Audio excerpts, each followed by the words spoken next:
This podcast is brought to you by the Association for Coaching, the world's leading international professional body which is advancing coaching in business and society worldwide.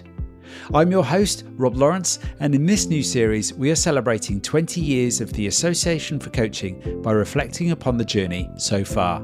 I meet with founders, coaches, leaders and members who contributed to the AC's journey to learn more about their experiences with coaching as part of our global community. Together we explore the impact that coaching has had on the world so far, what we need to be thinking about for the future to create more positive change whilst tackling some of the world's biggest challenges.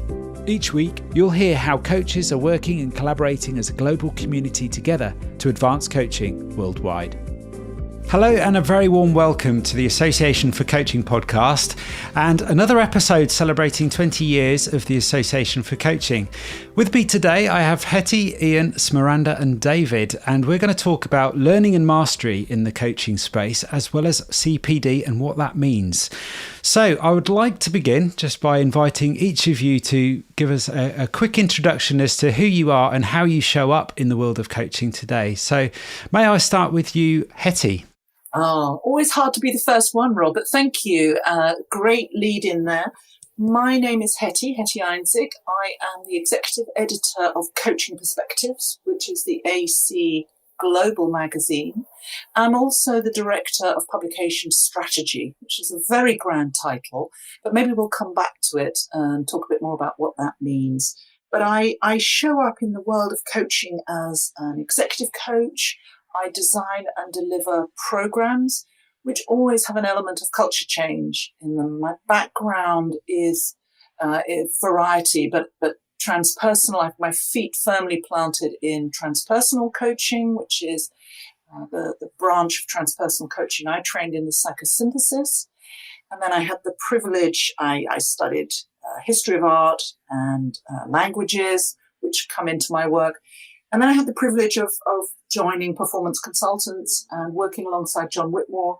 He and I worked very closely together and set up the first transpersonal coaching program, which is where it links very beautifully with the AC, the origins, because the founders of the AC came on that very first program.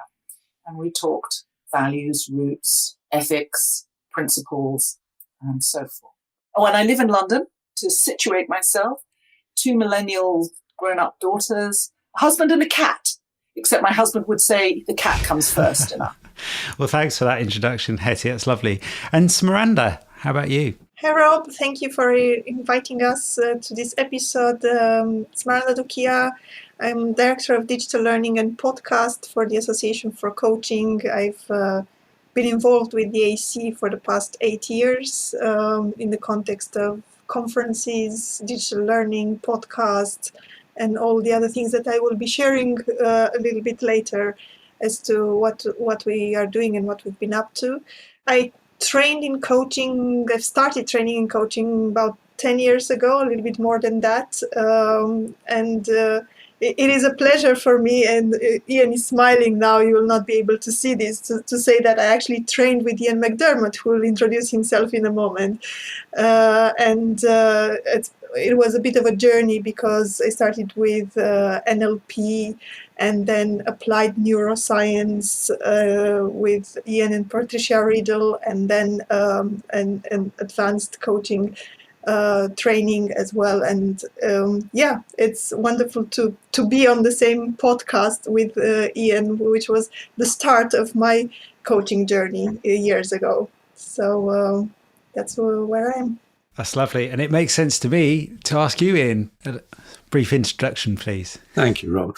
I'm Ian McDermott, and I've been involved in coaching for longer than I care to remember, really. I was just looking at the first book I wrote about coaching and just realizing, my golly, that was called The NLP Coach, and that was 2001, heavens above. So it's been something important to me for a long time for a variety of reasons, because as probably the easiest way I could sum that up is that I think basically coaching is far too important to be left just to coaches, because ultimately it's an approach. It's a way of thinking, sure, but frankly, ultimately, I think it's a way of being.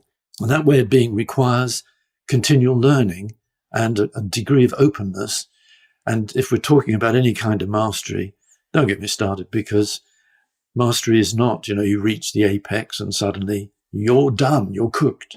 No, I think that true mastery involves being a lifelong learner.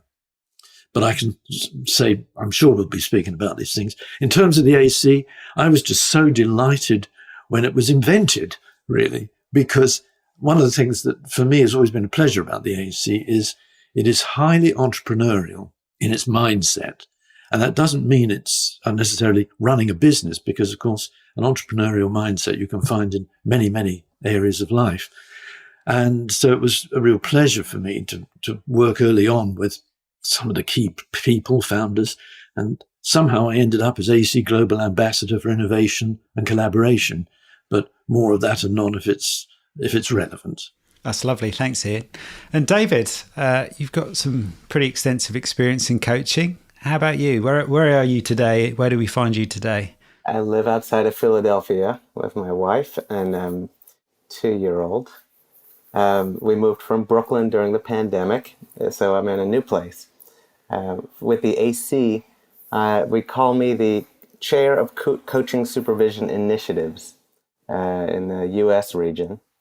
I got involved in the AC about 4 years ago, and with a colleague, we started a supervision program, a co-led supervision group for AC members.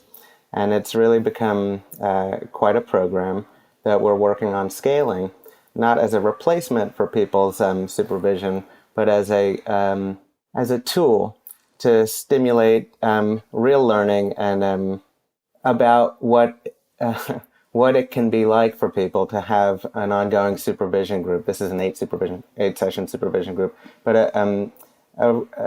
it's not just a taste of supervision. It's a real life supervision group for members that they're able to participate in twice in their lifetime, no more. And the purpose there is to leave people hungrier than they began. So it's a low cost benefit for members. And also part of our desire to build the field and the market for coaching supervision. Really, my foray into the coaching world started with supervision. I joined a supervision group early in my teaching career. And I trained at the Center for Group Studies. I didn't know at the time that was a psychoanalytic training institute. I had no idea what that meant. 8 years later, I was running a nonprofit fellowship program for STEM educators, and I'm working with adults.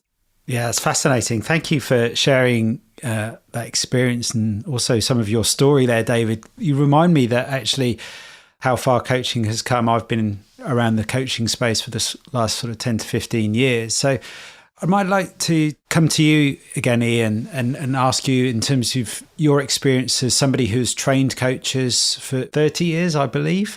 From your perspective, the coaching world must have changed quite a bit. What did it look like back then compared to how it looks now? And what have been some of the more fundamental changes that you've seen in perhaps attitudes or perhaps appetite or just in coaching generally? I would love to get an insight there. Well, okay. So a brief overview, Rob, would be that once upon a time there was a thing called coaching, which you would witness in sports facilities at matches where coaches would stand at the side of the pitch and scream instructions at various team members.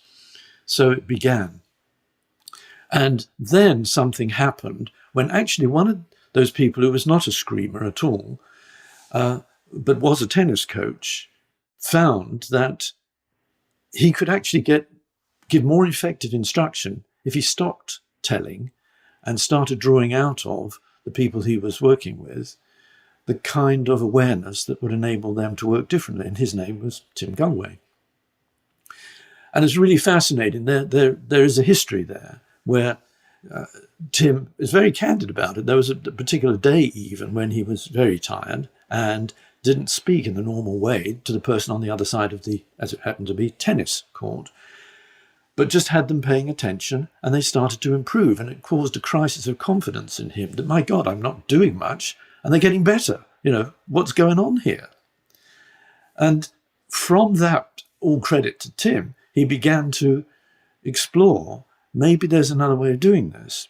And I think in many ways, you could say the genesis of the kind of coaching that we now call coaching is in that kind of realization that less is more, and there is something to be drawn out. And the question is, how does one cultivate the attention to bring that to awareness in oneself and in others? And that, I think, was the beginning of what we now call coaching. And certainly I was very struck when I first came across this, that it was from the West Coast, in the US, and it was going on in its own way. And Tim's clients ended up, of course, being people who many of them had jobs in businesses and would say, hey, this would be good for my team. Could you come and do something? So there's a dimension there to gradual expansion, but coaching was a world unto itself and remains so, I think, in many ways. I came from a background initially as a psychotherapist and then became interested in NLP, neuro-linguistic programming, simply because it was the primary focus was what works as opposed to is there something wrong? And also looking for excellence. And what struck me was you could find so many different ways of working in so many different places. There was no one way. And that meant I trained extensively. I then started training programs myself in modeling excellence and getting curious about how could you be flexible and work differently with different people. But what happened, at least in the journey I was on, was that coaching was doing its own thing, becoming something that people spoke of. It was not yet flavor of the month. So this is, we can literally say, in the last century, but then gradually it became more and more prominent and people became more aware of it. And for me, there was a striking moment where it just seemed so obvious NLP and coaching were cohabitees, really. They just didn't know it. They were in the same building when it came to an approach to achieving excellence. And so that's why I ended up writing a first book called The NLP Coach. So there's this coming together of different areas, which I think is part of the story of coaching, where people bring their own specialist expertise and then begin to adopt a way of working which is different from that expertise, but is informed by it. Now, as the years go on, you go into the first 10 years of this century, it starts to become very much something that people are aware of, and that snowball keeps rolling until it becomes almost universal. But what exactly it is that people are calling coaching varies a very great deal because they come from different backgrounds. And once it becomes flavor of the month, of course, everybody is suddenly a coach. So there's a potential for diminished standards, no awareness of what's really involved. I've got the buzz term. I guess I'm one of those now. But I think what the AC and indeed other coaching organizations have done is start to codify, well, what is this about? How would we know what a good coaching session looks like, for example? And good Lord, I can remember having conversations about mastery in coaching before the AC existed. I was having those conversations with Pam Richard, who was at one point the chair of the ICF. There's a common goal here towards finding ways of establishing best practice, but the danger is always you can get lost in, well, you must take this step and you must take this step, as opposed to one of the things I'm very aware of is that some people naturally have a coaching approach. Just the way they conduct themselves, they draw out from others. And so for me, one of the things that I see as part of the evolution of coaching is moving from, right, get the coach badge, you've got your certificate and now you're good to go, and into a more, I think, Catholic appreciation, small c, of this is potentially ubiquitous. What is a coach approach? And I've certainly for the last 20 years, much of my time has been spent exploring just what that means, because it is of universal value. So, for example, I do a lot of corporate work. And one of the things I'm frequently talking about is the benefit to leaders of having, as part of their skill repertoire, the ability to use a coach approach as they're thinking about whatever it is they're needing to do as leaders. They don't have to be coaches, In fact, that might not be very helpful on occasion. But to be able to tease out and work with people such that they can access their own potential and learn a way of stepping back, taking stock before engaging in action, that's a skill set which is ultimately, I think, universally valuable. You'll be a better parent if you have that access, that kind of access to yourself. And the way you'll engage will be more effective, pretty much regardless of what you do. And I think that's part of what's happened, let's say, over the last 20 years. Lots of programs being offered in coaching.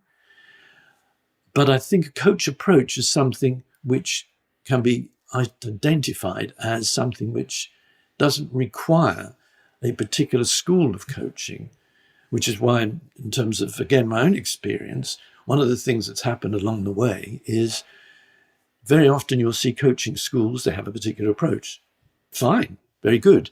But I personally got to the point where I wanted to see a coach training that brought people in from different schools so that you could actually, as a student, have the experience of, oh, wow, these are different, but they're all going in the same direction. You know, these are different rivers flowing to the ocean, if you will. And I think, again, that's part of what's been happening, the understanding that there are many paths here, but there are some unifying principles. And if one can acknowledge the difference, if you can celebrate it, you could actually have your cake and eat it. And that will be to the benefit of who? Well, certainly to the practitioner, but actually ultimately to those you work with in any capacity, whatever the badge is that you have. So I think there's a broadening that's happened over the last, let's say, 20 years. But there is a way of maintaining quality at the same time. It's not that, well, everything's coaching really, isn't it? No, it isn't. So maybe enough of an overview for now? I think that's a fascinating insight there. Particularly what struck me about that is how much has changed, but how much hasn't changed in terms of perhaps the fundamentals there that you're sort of leaning towards. And like you say, many parts, but many unifying principles, and that coach approach, I'd love to come back to that thought with Hetty in a moment. But before we go there, I just want to jump to Smaranda, because both David and Ian, you've mentioned CPD and continuous professional development there. Perhaps, Smaranda, you could explain for our listener a little bit more about what we mean by CPD, because a lot of what Ian was just talking about there, I know the AC has supported from a digital learning perspective in terms of resources. And Hetty, I'd love for you to add to that in terms of your experience as editor of the Coaching Perspectives magazine and as an author writing some of those resources that Ian's talking about there. Thank you, Rob. And just following on from what Ian was sharing, and that was a brilliant story into what coaching came out to be. For me, it is about learning. So you being on a coaching journey, you are on a journey of learning about yourself, about how you interact with others, about the approach that you're taking. So that coach approach is inclusive of learning. You can't separate the learning from the coaching experience. And what is happening when you are on this journey is that effectively you're constantly learning. You're permanently open to learning.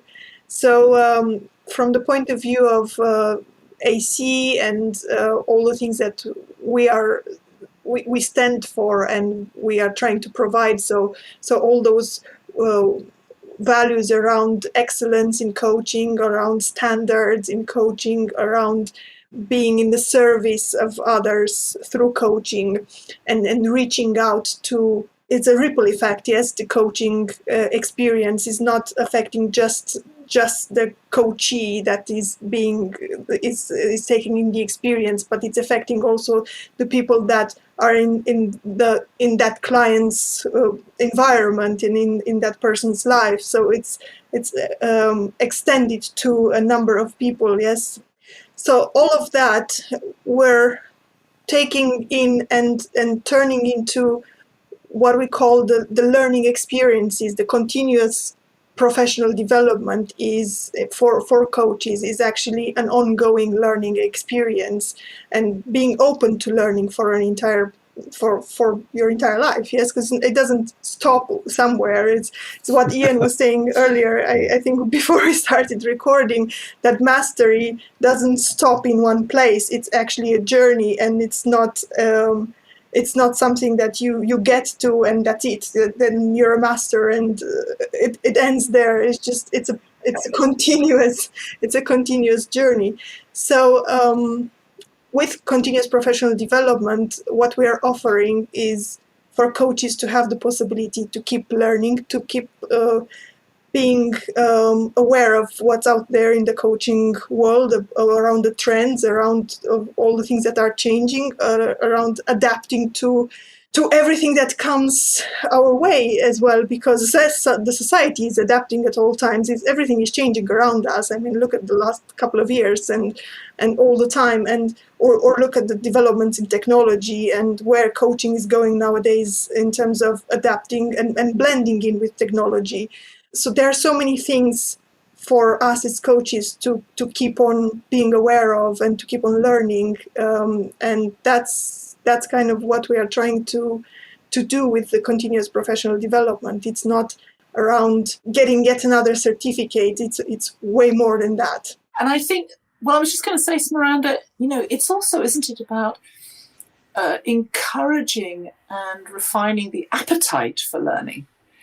It's encouraging that mindset that I think Carol Dweck talks about, doesn't she? About, you don't just get born with a deck of cards and that's it, folks.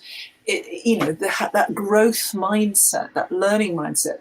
I really think that the AC sort of supports, encourages. It's in our DNA at the AC that we can provide as many different opportunities, pathways, forums, styles, types, and we were talking earlier about, do we call this a kitchen table conversation, a coffee conversation, a podcast, a discussion, what kind of, and I really want to just take the opportunity to appreciate how much you've done, Smaranda, to build that appetite for learning, that enjoyment, that pleasure.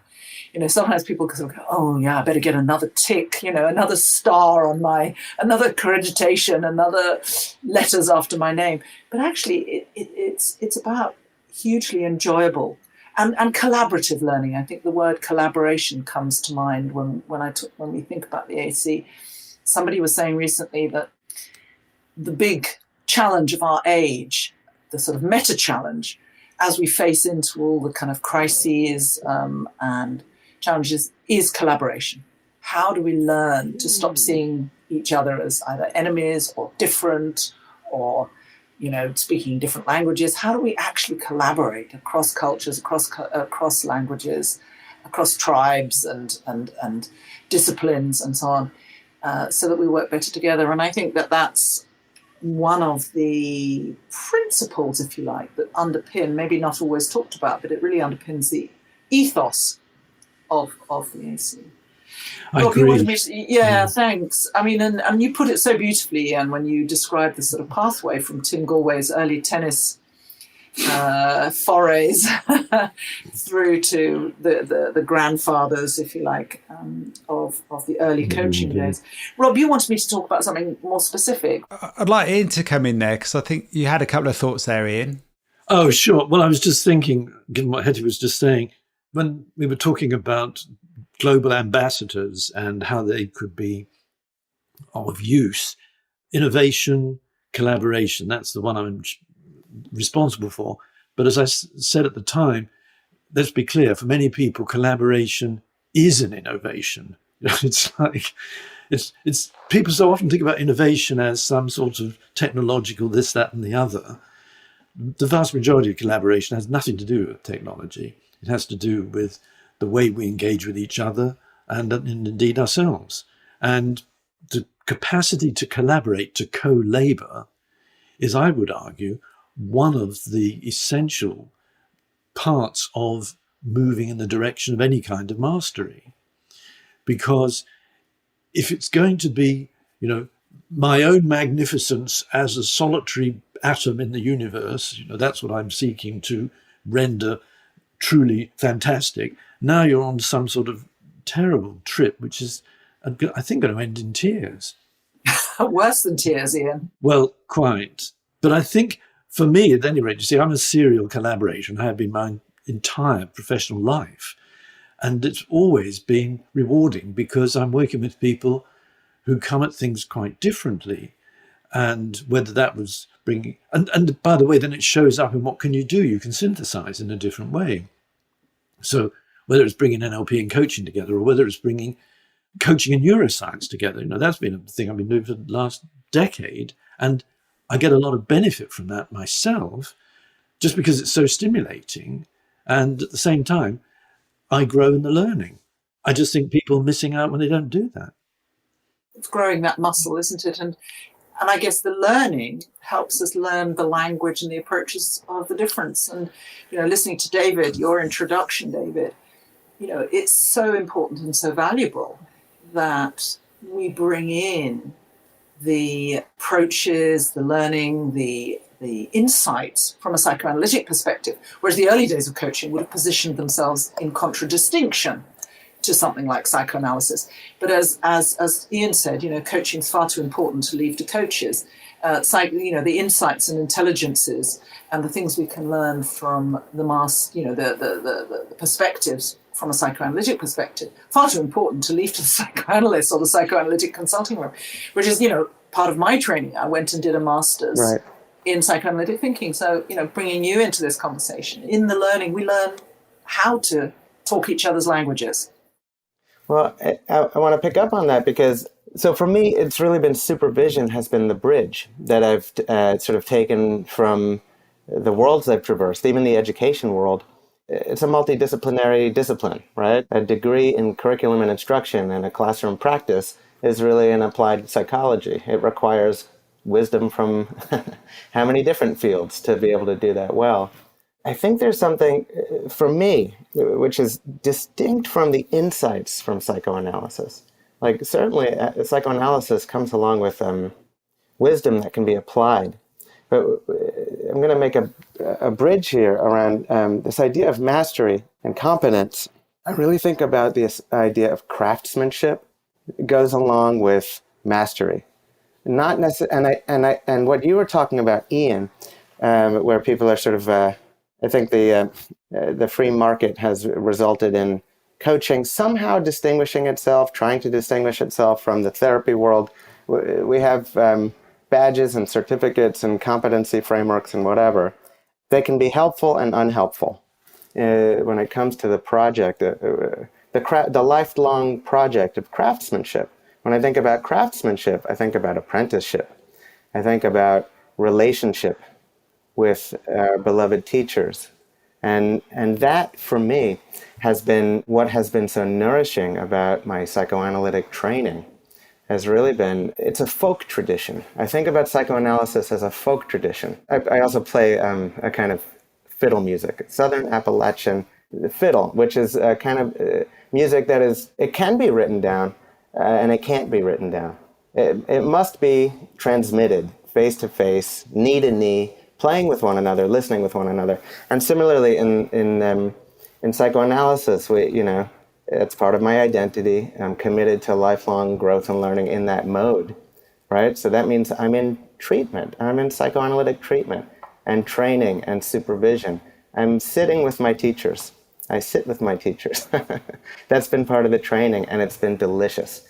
And I think when I think about the moves that have been helpful to me, or that are helpful to my supervisees, it's rarely an external behavior that we're talking about. It's being able to inhabit a new feeling, being able to make a particular emotional communication that a client needs. What we see on the outside is often a result of having identified with a supervisor, or right? So I might have Hetty's voice with me, right? That can't be written down. I don't know who writes about this.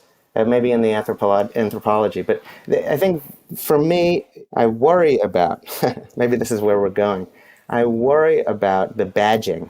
I can talk about a little, just the development of coaching supervision that I've witnessed. I came to the AC because of their relationship with supervision primarily, actually. There was an openness to it. It was baked into the the accreditation schema, and that felt much more right to me from a learning perspective than what else I was finding out there. The difference between knowledge, not intellectual insight, or that kind of knowledge, informational knowledge, versus what we really can, it's like developmental folk knowledge that can't be transmitted on the page. It can't be written down, and it can't be captured, and it will be lost if we don't spend time with one another. And so that, in my mind, is an important part of mastery. No, I quite agree. Yeah, because I think mastery has nothing to do with information and not that much to do with knowledge. No. Ultimately, mastery in coaching, I think, has this in common with mastery in any area. It requires mastery in being and mastery in doing. These are different things. And it will involve a process of transformation. You might think of if you're talking clients, but I would say it can't really happen if it's not transformation of the coach. There's a kind of journey that is being undertaken here. And that's a journey of humility. And I remember seeing, once upon a time, there used to be those kind of pyramids of mastery, like you'd get bottom level student, then apprentice, then specialist, then expert, then master. Oh, there you go. We're done. Lovely. All sorted. Now, to me, that would actually be a very good example of false mastery, because it's finite. You've arrived, you're cooked. Lovely. Whereas to me, true mastery is going to involve you are a learner. You could have a badge like a student, but actually I'd just say you're a learner. Now you might then become an apprentice, could become a specialist, but imagine these as a circle. You start as a learner, then you become, let's say, an apprentice, then you're a specialist, then you're an expert, and then you're a master, and then what? You're a student. Welcome back. So it's an endless spiral, potentially, which I think is a far more useful way of thinking about it. I have more than enough hours and whatever I need to do my master accreditation with the Association for Coaching. But I'm ambivalent about stamping myself with the title master. How could I? There's something about that is anathema to the way I think about this work. And so I want it, but I don't want it. Right?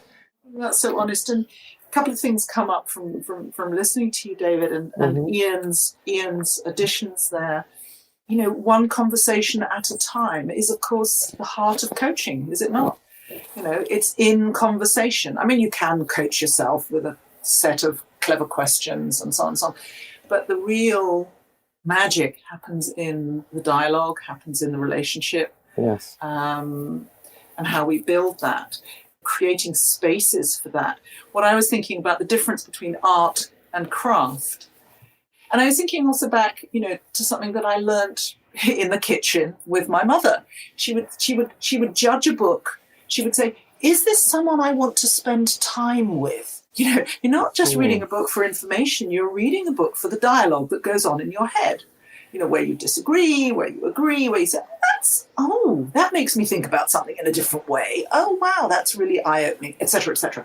So this notion of dialogue can happen all the time. And I loved your use of the word delicious, because if I think of some of the best dialogues I've had, been over a good meal, and I mean that also with books. When I was trying to make sense during my master's at the Tavistock Clinic in organizational consulting to organizations, what was it called? Systemic and psychoanalytic approaches.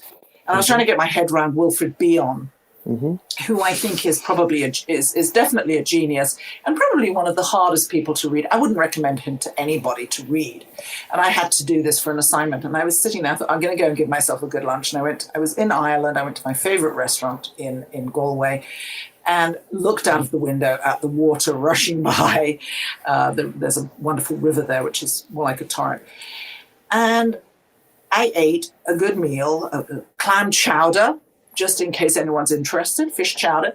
And suddenly I could make sense of this paper around thinking. And we think, it suddenly occurred to me, we think with our whole body, that we engage with our senses, with our body, with our spirit, with our minds, our intelligence, with what's going on in our brains and so on. And it suddenly all began to make sense. One of the things that I think is so wonderful about the coaching profession, why I feel so proud and always excited, I never get bored, is because of that expansiveness, is because of that constant flow and development, and the sort of what I affectionately call them, it's a mongrel profession. We steal from the best. I love that. We bringing neuroscience in, which is your particular, passion, Ian, and bringing the psychoanalytic insights in. It makes it for a delicious meal. And that should be. I mean, we spend so much of our lives working or, working, let's put it that way. It should be engaging. It should be satisfying. It should be enriching. We should be learning all the time. We should be open to changing ourselves. It's a mark of respect, isn't it, when we're with someone, to allow them to change us. As you were saying, we're all learners. And as Smaranda, you were describing this wonderful richness where we can all be learners. We never sit there at the top of that mountain and say, okay, I'm a master, I'm cooked, I'm done. That would be really boring. So I don't know, just bringing that in, and that's what we try and do with the magazine, is we try always with every edition to think as widely and as bravely, as boldly as possible. It doesn't matter whether we agree or disagree with a particular approach. What can we bring in that might stimulate somebody to think differently? There's something else that occurs to me as you're speaking, Hetty, which is one of the things that for me is so fascinating is mastery comes about through learning. Learning comes about through something called trial and error. Now, that's all fine and dandy. So I've had this conversation many times in large organizations. So how are you with trial and error? That would be trial and error learning. And could you stand it? Because if you can't tolerate people making mistakes, it's rather less likely that there's going to be much learning around here, because there'll be a lot of repetition. So are you ready to make mistakes? Are you okay about being outside your comfort zone, individually, team-wise, corporate? Are you okay about experiencing uncertainty? Can you tolerate ambiguity? Do you feel frustrated, even anxious at times? Because all of that is going to be in the mix for mastery. If you want to move down the track, if you want to think of it in a linear fashion, then there's going to be some mistakes to make. Otherwise, you can't learn. And given that we learn from others as well, who do you want as your role models or sources of inspiration on this journey? And it's really fascinating how people get slightly, well, yes, but they'll invoke maybe fail fast, please. And don't, just the once, if you don't mind. But that's not how human beings generally work. So where does that come in when it comes to mastery? I think being able to know that you're only going to do new things if there's a reason for doing them. And that takes us also into innovation, where frequently, well, let me flip it the other way. Just think of the last time that it was a lovely weekend, sunny day, you wake up on a Saturday morning, there's nothing to do, everything's right with the world, you just lie back and everything's going so great, I think I'll innovate. When was the last time that happened?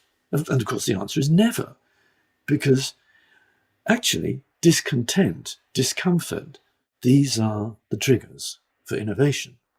We get to do something different when it's not okay the way it is.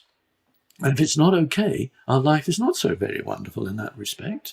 Could we acknowledge that? Could we just be on the journey and carry on? Could we welcome the discomfort even? Whoa. So I think all of that figures in mastery in any area of life, including coaching. Optimum frustration. Quite. Frustration is motivating. It helps that learning and growth happen. Gratification, the other side of the coin, helps relationship happen. But what's the right balance? Yeah. Too much of one, it's not going to work. Yeah. You guys are making me think about also, we have these theories and these schools of thought and practice that we've naturally gravitated to as a result of our own. I think about this as an unconscious process. I don't know anybody who has surveyed the field before going and choosing a school. I think attraction usually happens some other way, but we often get I guess this is a critique. We so often get caught up in the what of your field and your field, but I think we miss out on what was it about you that led you to go study psychosynthesis? Who were you at that time, and what was interesting about that to you, or NLP for you? And I think that's where some of the folk piece of this comes in, because we gravitate towards learning. We talk about self-directed learning, but each of us gravitates towards something different for us. I mean, I'd love to hear from Smaranda also, and maybe others, what drew us to the AC, because Smaranda, you did your training in coaching, but you didn't have to come and join the AC family. And I think David's point is so true. There's a lot out there. Why this? What is the desire? What's the attraction? For you, yeah. Yeah. Smaranda, why don't you talk to us first? Well, for me, it was the moment in my life, because a number of things fell into place as it happens in life. So I was finishing my coach training, which was a little bit of a 2 years journey or something like this, traveling from Geneva, where I was based at the time, to London for her weekends to meet Ian and the team. And then I decided I would actually move out of Switzerland, quit my corporate job, move out of Switzerland and start my own coaching business, which was a lot of transitions at the same time. And AC was at the time looking for somebody for contributors, a number of them, to run an international coaching conference, which I had experience in, as in I had organized many big events in my previous career. And I thought, well, that's a perfect opportunity to blend my experience with the coaching community that I would like to be part of. And that was kind of how I joined the AC team, and how I joined how I planned the conference in Budapest, which was the international coaching conference the last one that we ran face to face, and how I stayed on with AC, because I found a community and a family for myself to be part of something in the context of my many transitions in my life at the time, and the rest is, a long journey of of innovation and also a lot of learning. And now I'm speaking not only about my personal experience, but what we have done with the digital learning offerings over these past 8 years, let's put it like this. In terms of historically, AC was focused on face-to-face events where you would get to learn, and there would be a networking, and there would be conferences, and there would be a mix of that, and people would come and meet each other and discuss and learn and connect with one another and become members of the AC if they were not yet in that space. And what we've done with digital learning from 2015 onwards was to test it out. At the time, it was not. Now it's so obvious that people would be on virtual meetings and events and webinars and whatnot. But 8 years ago, it was not precisely the usual type of learning that one would join. So it was a test for us. And I remember, I think the first webinar series I ran was with Ian. There are many firsts with Ian for me. Yes. And it was, if you remember, Ian, it was around the journey to coaching mastery and innovation and collaboration. Yes, good Lord. It just takes us back, doesn't it? It does. Yeah, it's circling back. So we started doing that back then, and we tested out a number of webinar series, and then it just grew from a few pilot webinar series to launching something every month, doing 10 webinar series per year, offering a variety of topics from all different coach approaches, methodologies, techniques, the usual thematic areas that you would expect around neuroscience and resilience and positive psychology and transactional analysis and whatnot, and existentialism and all of those and all of the different techniques. We then moved into starting to offer things specifically for members, which are our member benefit programs. We started with a program called Collaborative Conversations with Masters. Speaking of masters, but we were bringing people from the community and interviewing them on how they're using coaching, in which context, what kind of piece of research they've done, what would be something that they would showcase. And then we continue with doing live coaching demonstrations and moving into things around building your coaching practice. How do you do that? All the marketing, financial aspects of things, especially for new coaches. Podcasting. Rob has joined me years ago in digital learning as we started doing podcasting Q&As for coaches. How do you set up your own podcast? Supervision, accreditation, things around health and well-being, which we've started doing in 2020. And then we keep on expanding. So we're talking about climate now. We're talking and what is the role of coaching in the entire climate conversation, so to say, around diversity and inclusion, around technology. So we're bringing all of these things. Speaking of innovation, we just adapt to what is currently needed, what are the current trends. This is kind of the journey we've been on from the point of view of permanently learning, permanently looking at what our coaches, what our community is in need of, and what kind of conversations we need to bring. Coaching the workplace as well is one of our thematic areas. So all of these things, and then in which shape and form. So if there was the initial form of running webinars. Now the webinars are much more conversational. You have the Zoom meetings, the classical breakout rooms, interactivity, and all of those things. So we're doing all of that. Then we started thinking, okay, what other types of learning? People are learning in so many different ways. So we're trying to offer that in different shapes and forms. So podcasting came about, which is the audio version of how you learn. What is your preferred way of doing that?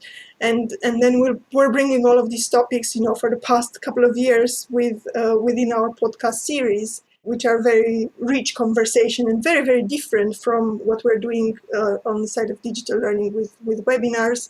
This year we started doing LinkedIn Live interviews, which is another way of reaching our audience and reaching out to people.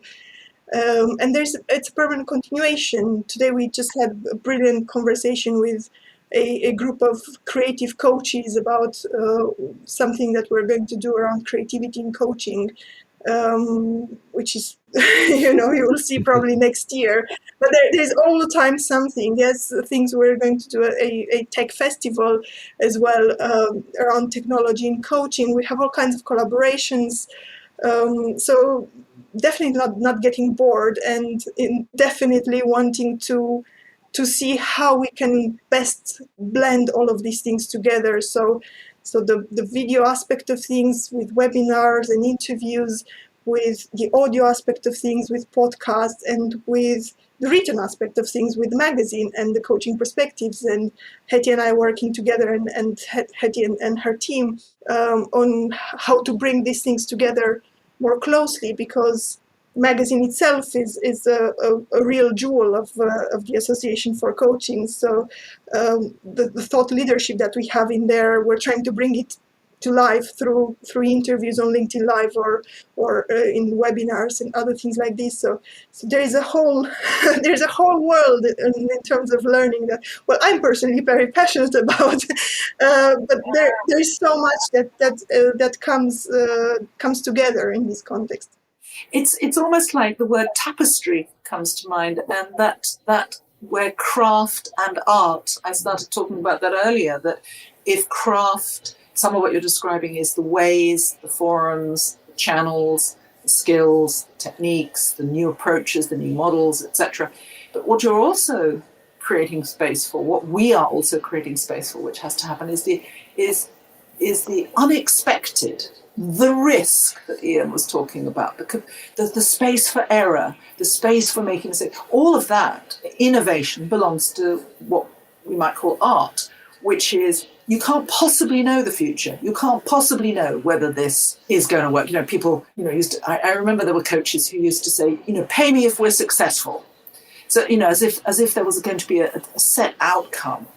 I think we've moved on from that era of coaching where we're servicing set agendas or set outcomes into a much more open-ended, mature, sophisticated, if you like, approach to coaching, which is able to contain ambivalence, which is able to contain error, mistakes, going on the journey with no guarantee of a set outcome.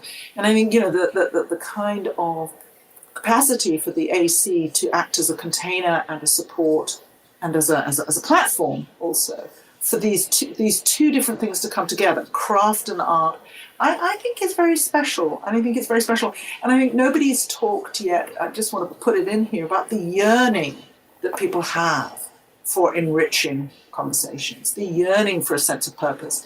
And it strikes me that coaching has moved from sort of looking internally, what are the kind of best practices that we need to kind of hold on to and teach and enshrine in all the kind of accreditations, move to what does coaching serve, clients' agendas and so on, and moving much more to a partnership, much more to a systemic awareness, and much more almost to an activist awareness. That doesn't mean going out onto the barricades so much as being aware that coaching and society are intimately connected, and that when we coach, we will have an impact for good or ill, and that coaching conscience, if you like, and coaching consciousness go together.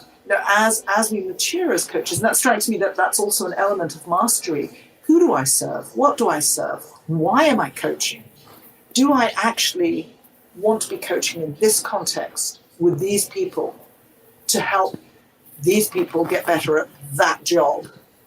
Mm-hmm. And it's almost like that maturity to recognize that as coaches, we're also citizens. We're also living at a very extraordinary time in history. Coming back to coaching is too important just for coaches. So, and I think that's what we try to do also, just being more and more aware of the magazine, always an absolute commitment to addressing some of the issues of our age. So there's always something on equity and diversity. There's always something around the environment. There's always something about social inclusion. And what does that mean? Belonging. What does that mean in terms of what are coaches' roles? That capacity seems to me to be in the AC's DNA from the very beginning. Yeah, I'm reminded, I wrote a book called The Coaching Bible, 2005, I think it was, so some little while ago. But one of the things that I got a lot of feedback from at the time, and have done since, was I talked about a continuum where at one end of the continuum, you've got remedial coaching, which would be what you sometimes find in organizations. We need a coach, fix her, fix him. That would be the remedial version. And at the other end of the continuum, you've got generative coaching, which is about suddenly a person comes alive in a different way. They engage with more of their own neurophysiology, and they also engage more interpersonally with the world in some way. Now, along that continuum, you could have an extraordinary number of different points where it's a bit of this and a bit of that. You could also have, for example, if somebody is saying, don't pay me unless I fix it. I'm okay with that, especially if they're called a plumber, because I would very much like that to be a rigor that attaches to certain kinds of engagements. And I do think there's a place for that even in coaching. But it's not the way, it's not the only way. And so we come back to this kind of multiplicity of ways within an overarching rigor. Now, the rigor is not just intellectual, which I find somewhat sterile. I think the rigor comes from a heartfelt engagement, and there's a kind of compassion in that.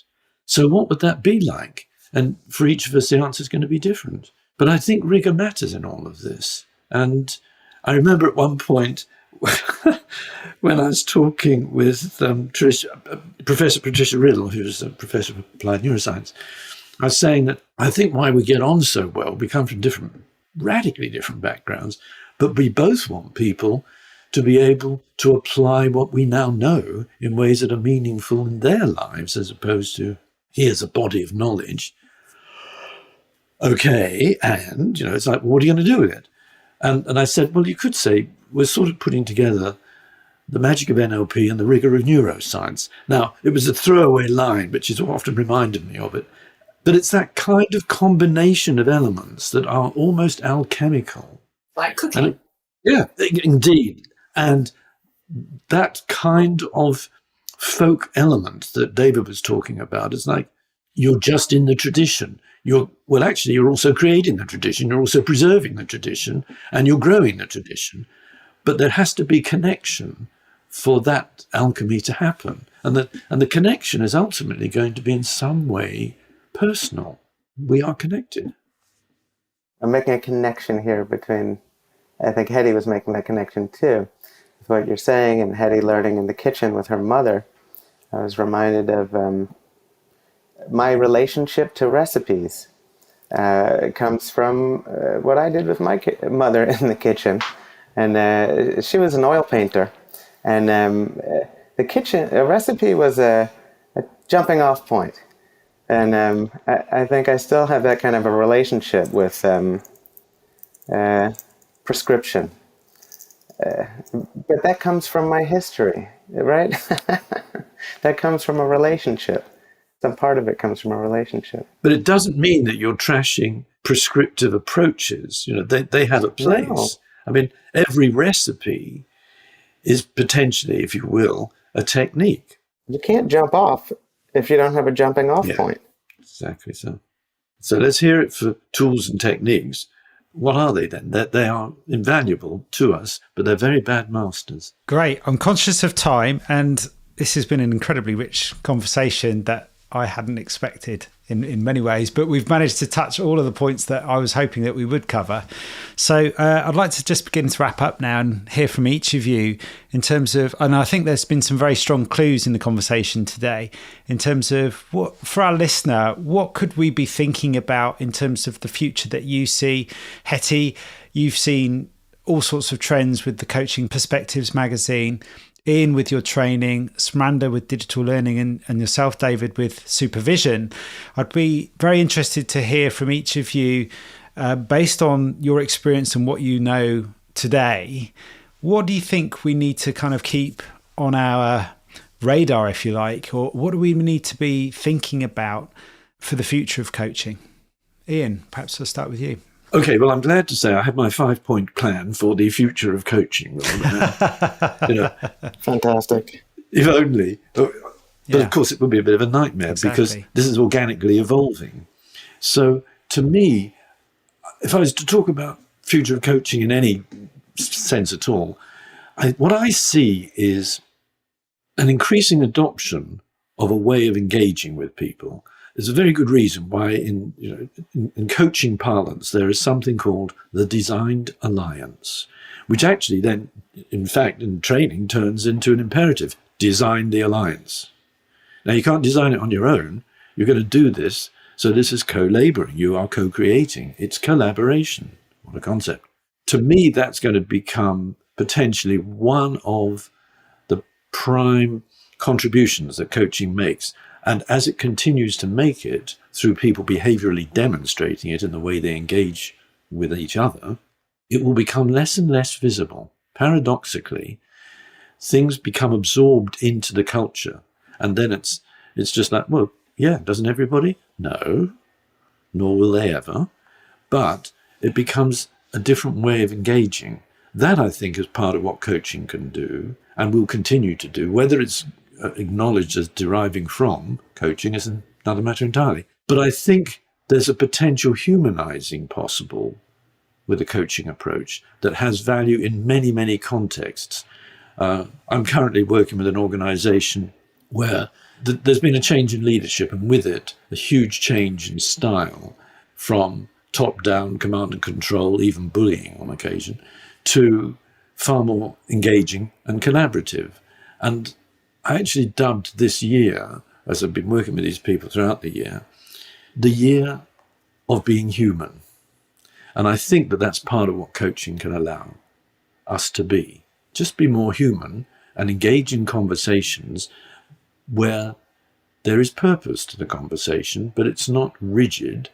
It's not necessarily we have to have a goal, but we will both be better for this conversation. How we'll be better varies, every time. That, I think, is one of the main contributions. And at the same time, it's not just, rather as I found with meditation, people would start talking about meditation. Oh, yes, I meditate. I like to sit in a warm bath. No, that's not meditation, actually. And similarly with coaching, not everything is coaching. So there is the need to have some understanding intellectually. Training is good, but it's in service of what? And that's the question which I would like people to embrace more going forward. What is this in service of? Yeah, I agree, Ian. I think we haven't touched on training, and I think trainings need to expand and they need to go deeper. They need to address exactly those questions. I think that coaching has already begun to embrace more understanding of, particularly on the back of the popularity and contribution that neuroscience has made. I think that the body and the intelligence, somatic intelligence, the wisdom of the body, people have been perhaps, or coaching has been a little bit sort of like, that's a bit fringe, or that's for body workers, or it's for those hippies who live in the west of England. Forgive me, my best friends live in the west of England, so they know that I'm only teasing. But, that sort of thing. And I think it's now coming mainstream. I think, as we understand more and more and more about body approaches that are somatic, approaches that work through the body, it's incredibly exciting and cutting edge. And I think it will begin to be more integrated into mainstream training and coaching practice. And the other area, in the same way that working with nature, for example, I think we're going to start addressing what I call in my book secular spirituality more and more. Finding a language to talk about this kind of no taboo subject. Oh no, that's for religion, isn't it? Well, no, actually it's not. In the same way that coaching is too important to just leave to coaches, I think our yearning for the mysterious, the more than the material, our yearning for meaning, our yearning for purpose, our desire to make our small time on this earth matter and count, the desire for contribution, the desire for service, all of these words that have kind of come up, I would put under the umbrella of what we might call a secular spirituality. I think that I'm very optimistic that coaching can develop a language to bring these kinds of conversations more and more mainstream. I think we already are developing a language, and that I think will appear in coaching. I think it already does. Already what we're hearing, when Smaranda was talking about hosting spaces for things like climate coaching and so forth, I think we're going to be having more and more of that, with coaches saying, why am I doing this? Who am I doing it for? How can I contribute to addressing some of the big challenges? As we think, it's the good part of globalization, if you like, as we think more and more globally and realize that we're all drops in that ocean. So that's my little piece, and that's why collaborations, how do we turn crisis into opportunity and despair into hope? I believe that coaching, that we all have a big role to play. There is something in there about the role that coaching has, and coaching, not only coaches, but coaching as a concept, as a profession, as an approach, rather more than anything, in everything that is happening in our society and in the world. So you would see that we can already see that coaching is more and more present in so many different areas, because the approach is found to be working better for whichever area, as Ian was saying in the beginning. Yes, you can use it in parenting, you can use it in all the possible conversations. So you would see now, and AC is supporting that in so many ways, that organizations, companies, corporations are taking that coach approach. There are more and more coaches that are working as internal coaches in various organizations. Coaching is not the first thing to fall off the agenda, like many other training programs when the budget is tight. You would see that there are more and more leaders that are training or becoming leader coaches, which we are very much supporting and being involved in that leader coach space as the Association for Coaching. So you would see that in different parts of the society, coaching is becoming more present. And that's where we come in as well with the learning aspect, because we can raise that awareness, we can bring that about, we can help coaches and people in our community to be present in those areas, to use their skills, to use their coach approach in the areas of environment, conversation, climate crisis, the social inclusion, the diversity, and all the conversations around that. And then there is also the bit around where we are permanently adapting as coaches to what's happening. You know, that we've had a couple of very strange years. And if we start speaking from the beginning of the pandemic and the shock that was for the entire world, where everyone moved virtually and everything started happening virtually, and how coaches adapted to that, how they switched their entire way of working and their techniques and brought everything in a context of online virtual delivery. And now we're seeing the next part of that, which is how do we connect more with nature? How do we go back to being face to face? How do we connect back to people in a different way than in the virtual space? And still, technology is always going to play a really big role. So what does that mean for coaches, and what is going to be, how do we blend the technology with coaching and with all these other areas? And that's kind of where we're at right now. And you know, that future is actually, all the things that I'm mentioning are things that we are looking at right now.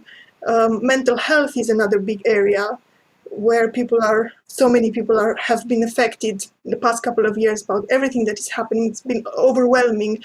And now there is a real question around mental health, and how do we address that, and how coaches, what kind of role coaches can play in that space, given the limitations as well of the profession, so to say. So there's so many things that we're addressing that is not just one area or one technique or one is if we're going back to the word of mastery, it's much more than that in a sense. It's a real journey.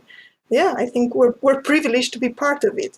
Yeah, I'm really enjoying and resonating with what everyone's saying in here. I'm the converted, so I do believe strongly that I don't think all coaches should. I think, but I really do think all coaches should find a supervisory arrangement. And why it's a should is because the work we do is relational work. So as much as we have our own predilections for how we like to learn on our own or through journaling or whatever, to put all these pieces together requires relationship. And to sustain oneself in this profession requires community. And so I really do feel that all coaches should get involved in a supervision group, or find some way to be in human dialogue, to be connected. And I can say that an observation that I make about the coaching field, but this might be adults more generally, is that we want to be independent. There's something we like, perhaps about doing it on our own.